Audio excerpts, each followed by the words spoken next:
পার্টিতে অনেক মজা হয়েছে, কিন্তু ঘরে আসতে আসতে সকাল 7টা বেজে গেছে। আরে আমার মাম্মি পাপা উঠেও বাইরে চলে আসছে। আরে প্রিন্সের মাম্মি বাইরে চলে আসো, আমরা সকাল সকাল সুন্দর ওয়েদারে একটু ব্যায়াম করে নিই। প্রিন্স বাবা হয়তো শুয়ে আছে, ও কলেজে যাবে, আমি ওকে উঠিয়ে আসছি।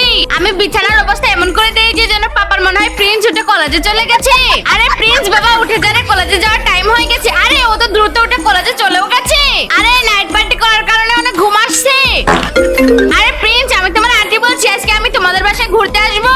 প্রিন্সের বাবা বলেছিল প্রিন্স কলেজে চলে গেছে, আমি গিয়ে প্রিন্সের বিছানা পরিষ্কার করে দিয়ে আসি।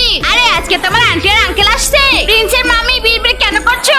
আমি এই আয়না উঠিয়ে পাতলা গলি দিয়ে বের হয়ে যাই। আসুন আসুন শালা সাহেব, আপনাকে আমাদের ঘরে স্বাগতম। হাই প্রিন্স, কেমন আছো?